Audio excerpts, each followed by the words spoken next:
पूर्ण परमात्मा, सर्वश्रेष्ठी रचनाहार कबीर देव प्रत्येक युग में इस धरा पर अवतरित होते हैं और एक आम जनसाधारण की तरह लीला करते हुए अपने वास्तविक घर यानी सतलोक की जानकारी भक्त समाज को देते हैं। किंतु उस समय हर कोई परमेश्वर को नहीं पहचान पाता। आज से लगभग 624 वर्ष पूर्व भी पूरी सृष्टि को बुनने वाले पूर्ण परमात्मा कबीर साहिब जी ने काशी नगर की जुलाहा बस्ती में एक टूटी सी झोपड़ी में 120 वर्ष तक कपड़ा बुनने की लीला करते हुए अपने तत्व ज्ञान व सतलोक की महिमा का गुणगान किया और समाज में फैले पाखंडवाद को खत्म कर भक्त समाज को एक सत्य भक्ति प्रदान की, जिसके करने से लोगों को परमात्मा वाले लाभ प्राप्त होने लगे, जिससे प्रभावित होकर उस समय हिंदू और मुसलमान दोनों धर्म के 64 लाख की संख्या में श्रद्धालु कबीर परमेश्वर जी के शिष्य हुए। वहीं दूसरी तरफ कबीर परमेश्वर जी को एक आम भक्त, संत व गरीब जुलाहा समझ उस समय के मुल्ला, काजी, पंडित और ब्राह्मण कबीर साहिब जी की महिमा चारों तरफ फैलते हुए देख ईर्ष्यावश आए दिन उन पर जुल्म करने की असफल कोशिश करते ही रहते थे। उन्हीं में से एक थी राजा सिकंदर लोधी के धार्मिक पीर शेख तकी द्वारा काशी में भंडारे की झूठी चिट्ठियां डालकर परमेश्वर कबीर जी को बदनाम करने की साजिश। इस कबीर ने तो हम सभी का जीना हराम कर रखा है। हमने उसे मारने की कितनी बार कोशिश कर ली, लेकिन वो हर बार किसी न किसी तरह बच ही जाता है। अब नहीं बच पाएगा। अब की बार मैं ऐसा पैंतरा फेंकूंगा कि उसे काशी छोड़कर भागना ही पड़ेगा। ऐसा क्या सोचा है पीर जी? पास आओ।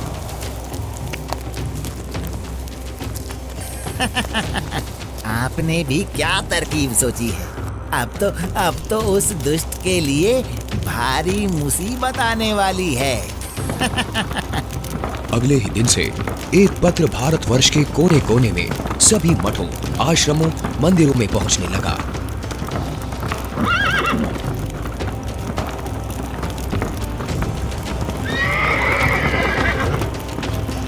पत्र में लिखा था, मान्यवर कबीर सेठ पुत्र नूर अली अंसारी, जुलाहों वाली कॉलोनी, काशी शहर में 3 दिन का धर्म भोजन भंडारा कर रहे हैं, जिसमें सर्व साधु संत आमंत्रित हैं। भंडारे में प्रतिदिन प्रत्येक भोजन के बाद 1 सोने की मोहर व दोहर दक्षिणा में दी जाएगी।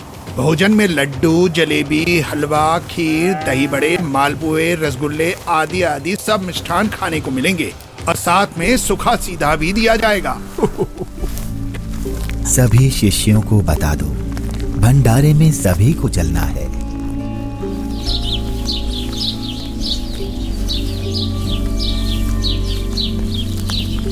जगह जगह झूठी चिट्ठी के पहुंचते ही हर तरफ भंडारे की चर्चा होने लगी, जिसके बाद सोने की मोहर और दोहर के लालच में पूरे देश से लाखों की संख्या में लोग काशी में निश्चित दिन से पहले वाली रात्रि को ही पहुंचने लगे और देखते ही देखते पूरी काशी नगरी भंडारे में आए साधु संतों से भर जाती है। अरे भक्तों, आज इतनी भीड़ कैसे लगी है? तुम किस नींद में सोए हुए हो?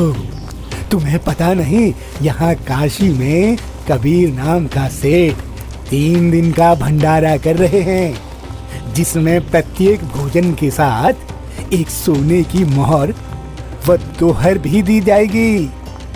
आपको कोई निमंत्रण पत्र मिला है? हाँ, ये देखो चिट्ठी। ये जरूर किसी की बदमाशी है। मुझे जल्दी से गुरुदेव को सब बताना चाहिए। गुरुदेव, गुरुदेव, गुरुदेव। क्या हुआ रविदास? गुरुदेव, आज तो अपनी काशी छुटेगी। उन दुष्टों ने तो हद कर दी। आपके नाम की झूठी चिट्ठी बंटवा रखी है कि कबीर सेठ पुत्र नीरू 3 दिवसीय भंडारा करेगा, जिसमें प्रत्येक भोजन के बाद खाने वाले को एक सोने की मोहर और एक दोहर भी दी जाएगी। अच्छा, और अब उस झूठी चिट्ठी को लेकर लाखों की तादाद में लोग भंडारे के लिए आए हुए हैं। रविदास, आज तो सारी सीमाएं पार कर दी हैं उन नादानों ने। मैं गरीब आदमी, मेरे पास तो अपने परिवार के लिए ही मुश्किल से अनाज होता है। इतने लोगों को मैं कहाँ से भोजन खिलाऊंगा? आप अंदर से दरवाजा बंद कर लो और कोई भी आए तो खोलना मत। जब कोई नहीं मिलेगा तो थक हार कर अपने आप वापस चले जाएंगे। गुरुदेव, ये नकली धर्म के ठेकेदार रोज आपके खिलाफ कुछ ना कुछ षड्यंत्र रचते ही रहते हैं। कोई बात नहीं रविदास, जैसे तैसे आज का दिन और निकाल लेते हैं। रात को निकल जाऊंगा मैं अपने परिवार को लेकर कहीं दूर। तंग आ चुका हूं मैं इनके इन रोज रोज के कारनामों से। मैं बोलता सच्चाई हूं और ये समझते उसको निंदा है। आ जाओ रविदास, बैठ जाओ। दोनों भगवान को याद करते हैं। आपत्ति के समय उसी को याद करना चाहिए। वही सबकी लाज रखते हैं, हमारी भी रखेंगे। जिसके बाद परमेश्वर कबीर जी अपने 2 रूप धारण कर, एक रूप में तो रविदास जी के साथ झोपड़ी में विराजमान रहते हैं तथा दूसरे रूप में ऊपर सतलोक में पहुंच जाते हैं।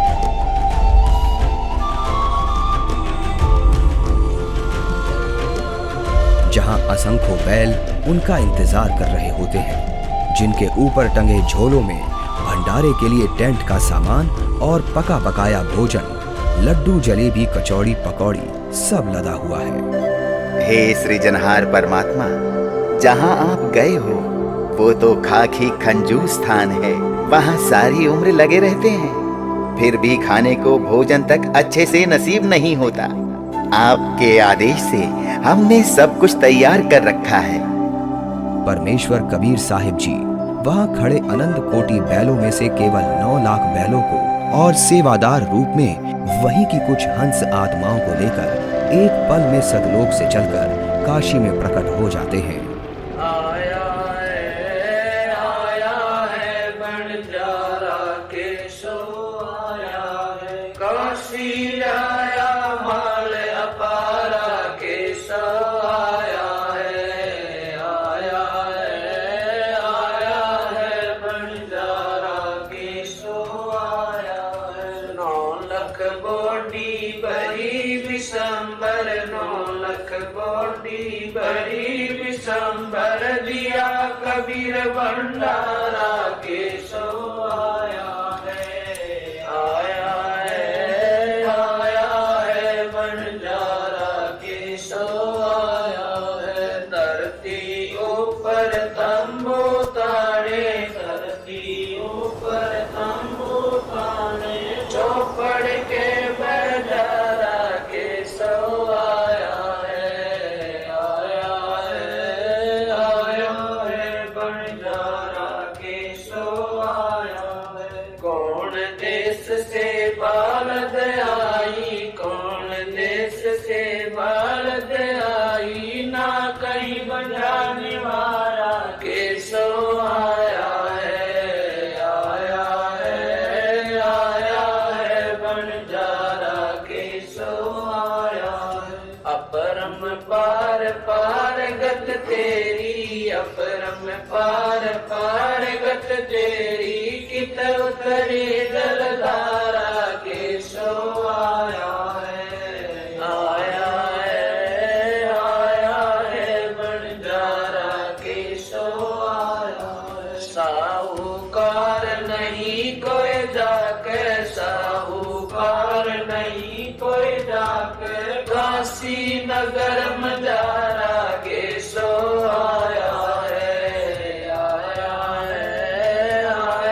है बंजारा केशो आया है। दास गरीब कलप से उतरे, दास गरीब कलप से उतरे, जिया पे लख कर तारा केशो आया है।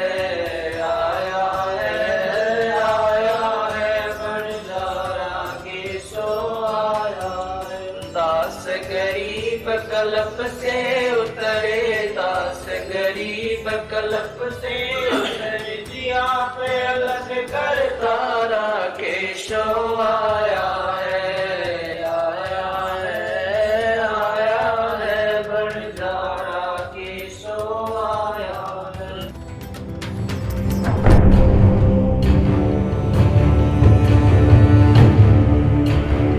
राजन, आपके गुरु का निमंत्रण आया है भंडारे का, आप चलेंगे नहीं क्या? गुरुदेव भंडारा करें और मैं न जाऊं, मैं अवश्य चलूंगा। काशी चलने की तैयारी की जाए। देखते ही देखते काशी शहर के चौपड़ के बाजार में परमेश्वर की दया से भंडारा शुरू हो जाता है। ऐसा स्वादिष्ट भोजन, वाह, जो खाता वो गुण गाते नहीं थक रहा था। सब्जी, पूड़ी, लड्डू, जलेबी, कचौड़ी, पकौड़ी, दही भल्ले, खीर, हलवा आदि जो कोई कुछ भी पकवान मांगता वो उसे खाने को मिल रहा था। और चिट्ठी में लिखे अनुसार प्रत्येक भोजन के बाद सभी को एक दोहर और एक सोने की अशरफी भी दी जा रही थी।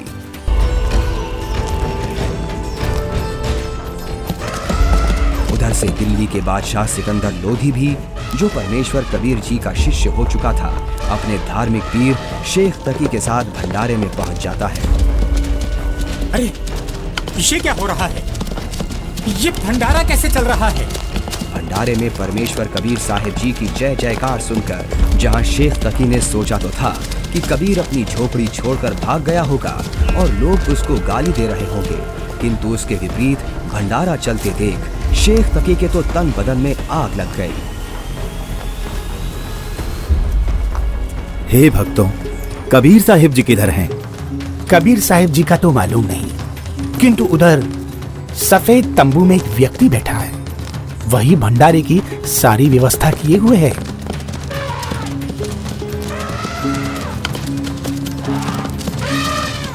ये भंडारा कैसे चल रहा है?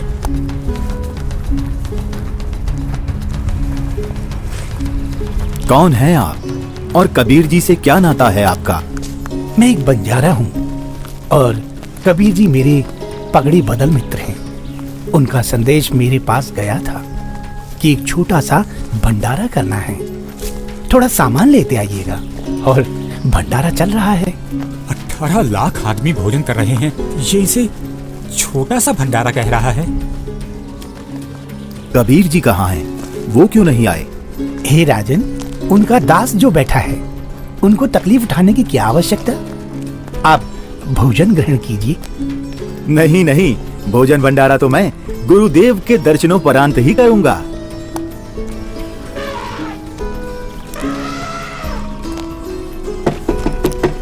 हे गुरुदेव, लगता है उन्होंने हमें यहाँ भी खोज लिया। भीड़ शायद घर पूछते पूछते यहाँ तक पहुँच गई है। कोई बात नहीं, आप दरवाजा मत खोलना, कुछ देर बाद अपने आप चले जाएंगे। दरवाजा खोलिए परवरदिगार, दिल्ली से आपका दास सिकंदर आया है।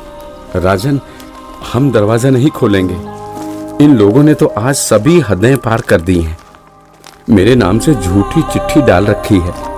मैं कैसे निकलूं बाहर? इस बनारस में कोई सेठ भी मेरा ऐसा जानकार नहीं है जो मुझे पैसे उधार दे दे। मैं तो बड़ी मुश्किल से ताना बुनकर अपने परिवार का पालन करता हूँ। इन लोगों ने मेरा जीना मुश्किल कर दिया है। बस आज रात होने का इंतजार है राजन। रात होते ही मैं अपने परिवार को लेकर कहीं दूर चला जाऊंगा। है परवरदिगार, आप मुझे नहीं बहका सकते।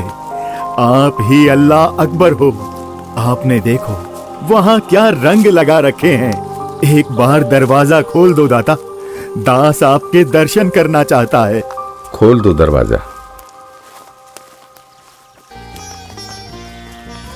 राजा सिकंदर लोधी के आग्रह करने पर परमेश्वर कबीर जी जैसे ही भंडारे में चलने के लिए खड़े होते हैं, तभी उनके सर पर अपने आप ही हीरे पन्ने से जड़ा हुआ एक बहुत ही सुंदर मुकुट आ जाता है और कुटिया से बाहर निकलते ही उस परम पिता पर आसमान से फूलों की वर्षा होने लगती है। रविदास जी, आज ये सेवा मुझ दास को दे दीजिए। आप तो रोजाना करते हो।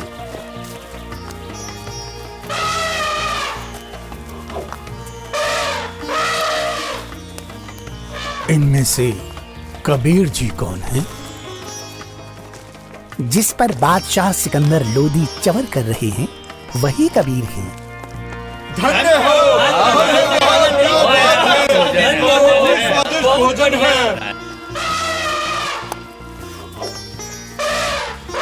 इसके बाद कबीर साहिब जी अपने ही दूसरे रूप केशव से मिलने के लिए उनके तंबू में आते हैं और जो ही परमेश्वर कबीर जी तंबू में प्रवेश करते हैं तो देखते ही देखते अपने आप उनके लिए एक सुंदर सिंहासन लगने लग जाता है जिस पर चारों तरफ हीरे पन्ने मोती जड़े हैं। परमेश्वर कबीर साहिब जी आसन ग्रहण करते हैं। उधर परमेश्वर को देखने के लिए भंडारे में आई लाखों की भीड़ टेंट के चारों तरफ इकट्ठा हो जाती है, जिसके बाद केशव रूप परमात्मा कबीर जी से कहते हैं, हे परमेश्वर, आप अपने अद्भुत लोक को छोड़कर इस झूठ कपट वाले लोक में क्यों आ गए? आप इनका भला सोचते हो, इनको अमृत भोजन खिला रहे हो और ये आप ही के विरुद्ध इकट्ठा हुए रहते हैं। केशव, सब लोग मैंने ही रचे हैं, सबका धारण पोषण मैं ही करता हूँ। तू मेरे दुख को नहीं जानता, ये सब मेरे बच्चे ही हैं। अपनी अज्ञानता से ये काल के जाल में फंसकर भयंकर कष्ट उठा रहे हैं और उसी काल के प्रभाव से ये आज मुझे अपना दुश्मन मान रहे हैं। मैं इनको सत भक्ति देकर वापस लेने के लिए आया हूँ।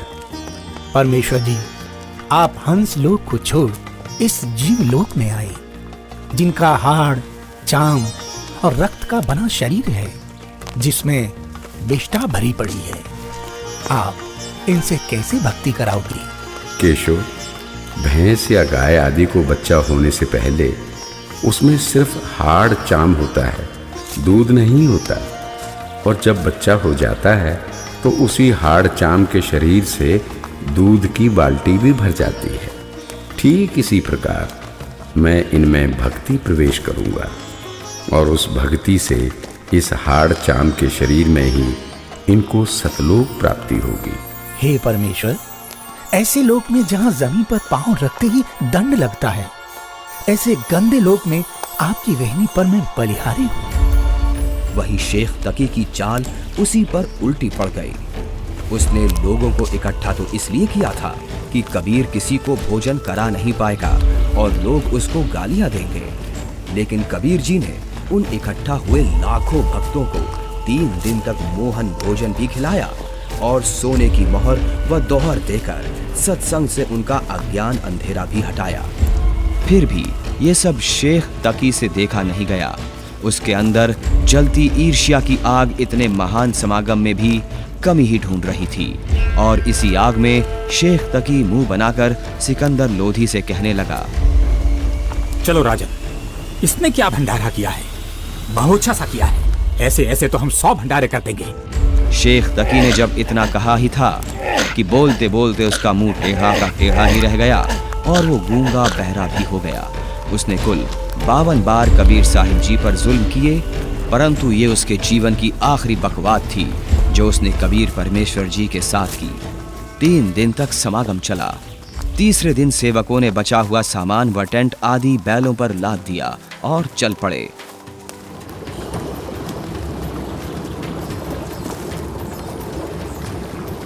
गंगा में पानी ज्यादा है, इसे अभी पार नहीं किया जा सकता। हाँ हाँ, अभी मत जाओ। बंजारे और बैल जैसे ही गंगा के किनारे पहुंचे तो गंगा का पानी एकदम कम हो जाता है और फिर सारे बैल निकल जाते हैं, जिसके बाद गंगा का पानी फिर से ओवरफ्लो होकर बहने लगता है, जिसे देख वहां खड़ी भीड़ आश्चर्यचकित रह जाती है। जाइए केशव, कहीं आपके बंजारे दूर ना निकल जाएं।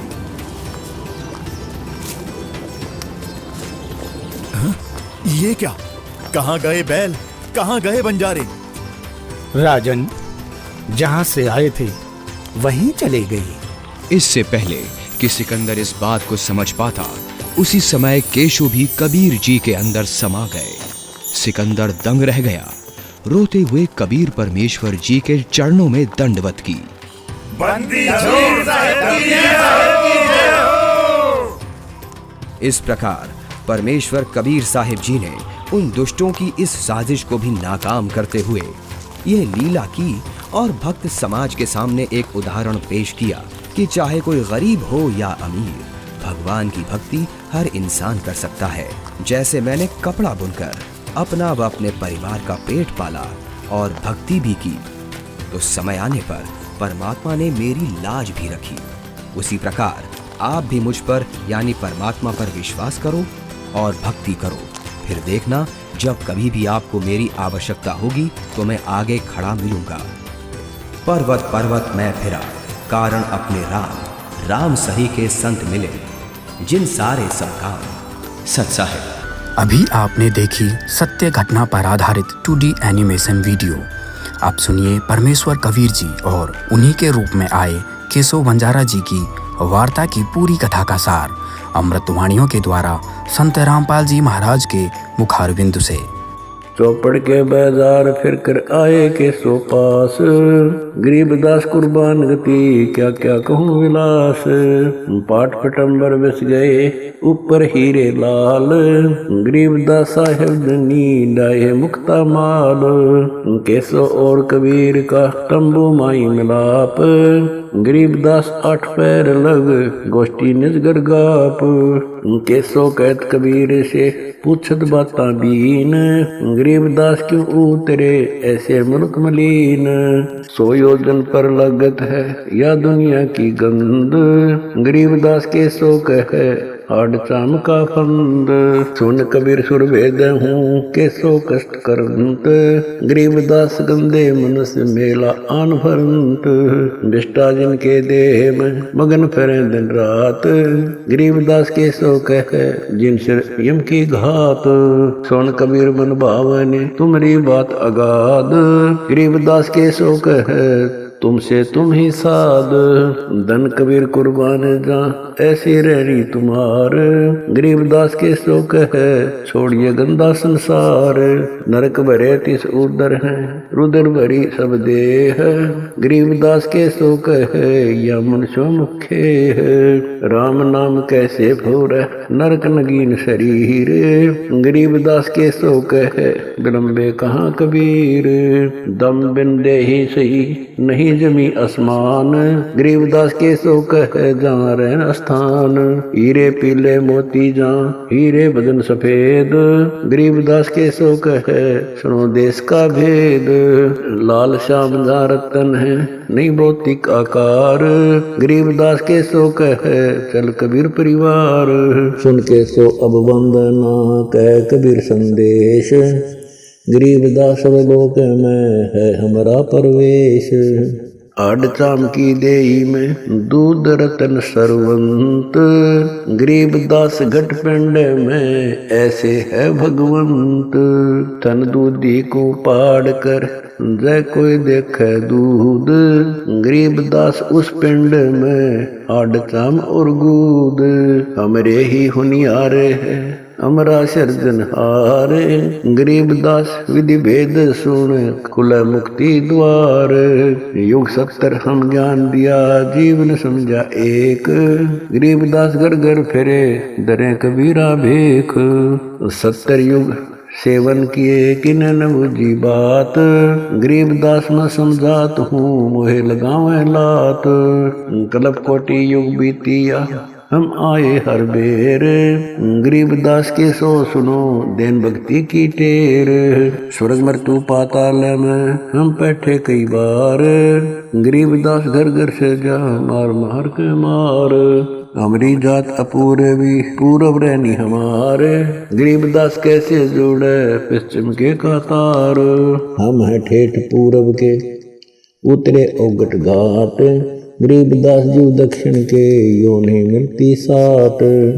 हम पूरब के पूर्वी उत्तर देश उतरंत, गरीबदास जी दक्षिण के यो नहीं संग चलंत। जिन्हों हमारी सीख ली काटू जरा मण जंजीर, गरीबदास के सो सुने ऐसे कहे कबीर। फिर बाजी विद न रचे वह नी जीव अवंत, गरीबदास सत्यलोक में अमर पटा पावंत अनंत कोट बाजी जहाँ रचे सकल ब्रह्मंड गरीबदास मैं क्या करूं काल करत जीव खंड किलों काल निकंद हूँ जीव वंश नहीं होए गरीबदास दुल्ला कहे शब्द में बूझे कोए मनुष्य जीव क्या बात है पशु पक्षी परवान गरीबदास दुल्ला कहे करहूँ हंस अमान मैं बंजारा आदि का यही हमारी साट गरीबदास जी अबे करूं बोर न आवे बाट एक गाड्डा एक जलाइए यानी मोए सुहाए गरीबदास सतलोक में देहूं जीव पहुँचाए सोन कबीर के शोक है जो कुछ करो सुकीन गरीबदास मुख्तार तुम ही दीन वे दीन सुन सतगुर तो से कहूँ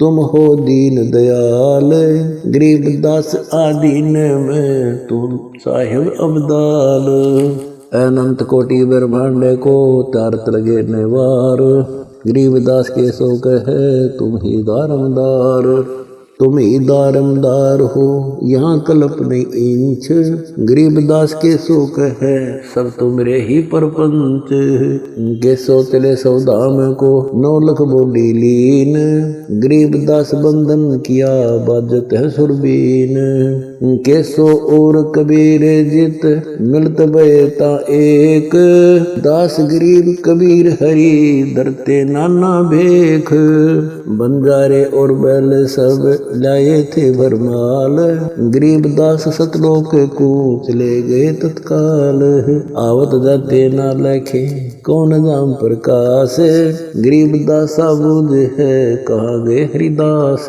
हरि में हरि के दास है दासन के हरि पास गरीबदास पद अगम गति सात की उदास चलो सिकंदर बादशाह क्यों व्यर्था भक्त कमाए गरीबदास उस पीर के तन मन लगी भाए जेता शहर कबीर का हमरे बहुत अनेक गरीबदास से तक के लगी जुबान नेक गूंगा भया बोले नहीं जवाब जुबान गरीबदास मारा पड़ा बिन ही करो कमान एता दोष दरह कहाँ दग्ध जमी आसमान गरीबदास गूंगा भया बहरा हुआ कान।